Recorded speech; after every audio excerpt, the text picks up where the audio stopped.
¿Qué podrían tener en común los trenes del siglo XIX con los datos de salud de hoy en día? Pues aunque suene raro, la respuesta es la clave para entender cómo funciona o cómo debería funcionar nuestro sistema de salud. Vamos a ver de qué se trata. Para entender un problema súper actual de la tecnología médica, tenemos que hacer un viaje, pero al pasado.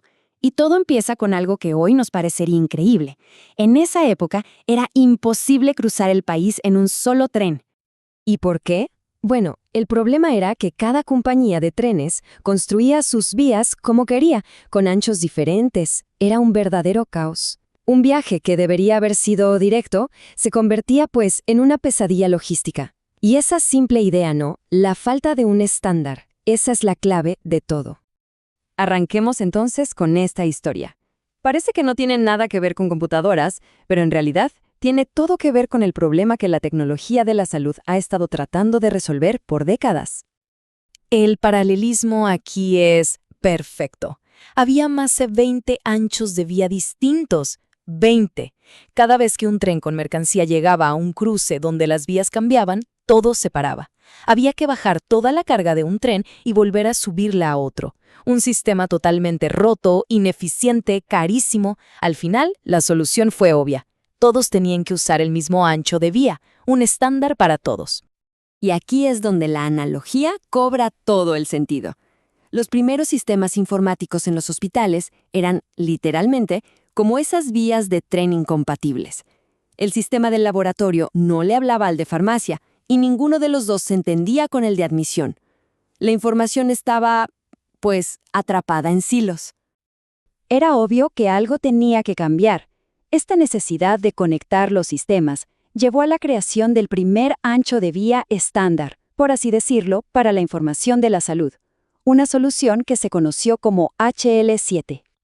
Y aquí está el punto clave, HL7, que significa Health Level 7. Se convirtió en el manual de reglas. Fue como el primer idioma que todos los sistemas acordaron hablar. Gracias a esto, por primera vez, al registrar a un paciente en admisión, ¡pum!, esa información viajaba solita, automáticamente, al sistema del laboratorio. Un avance tremendo.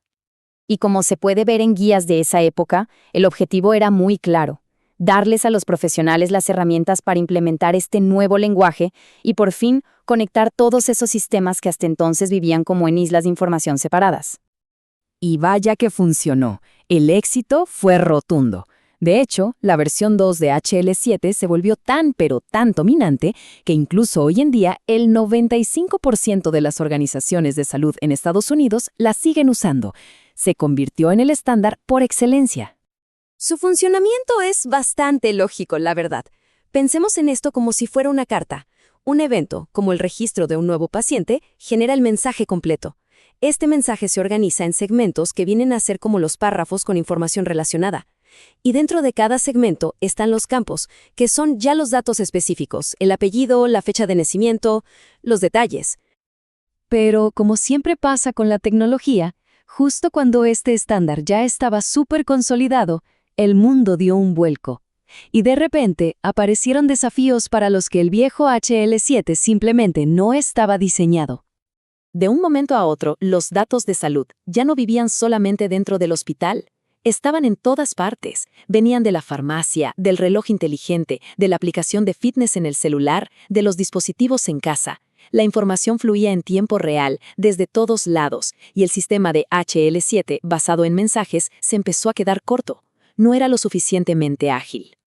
Este nuevo mundo digital súper conectado necesitaba un nuevo estándar. Uno que estuviera pensado y diseñado desde el principio para la era del Internet. Y aquí es donde entra FHIR. Ojo, que no es solo una actualización, es una forma completamente nueva de pensar.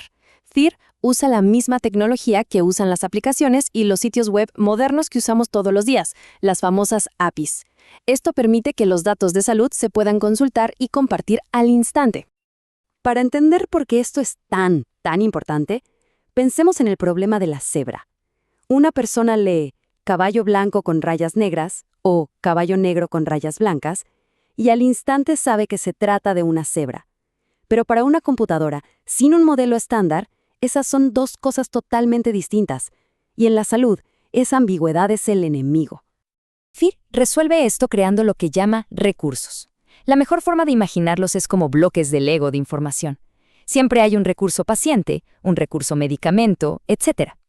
Y cada uno tiene siempre la misma estructura y el mismo significado. Da igual si lo usa el sistema del hospital, el de la farmacia o una app en el celular.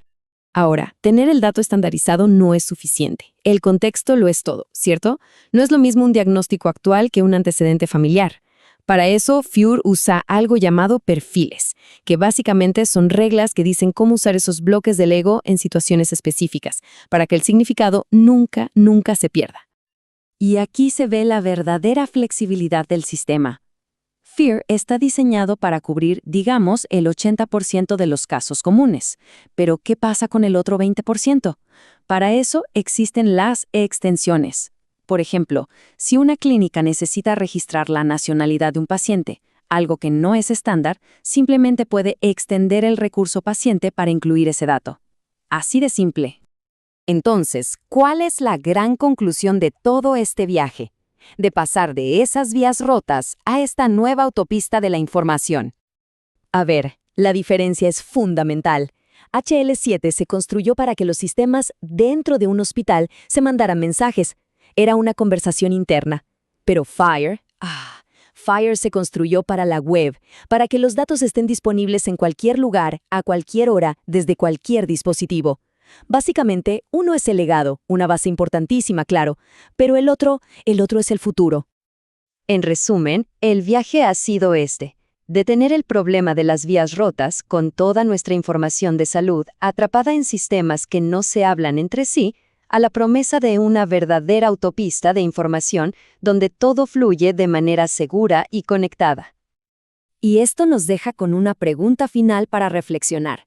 Si cada pieza de nuestro rompecabezas de salud pudiera por fin encajar perfectamente, si los datos del médico, de la farmacia, del reloj, pudieran juntarse en un solo lugar, ¿qué nuevas posibilidades se abrirían para la medicina y para el bienestar de cada persona?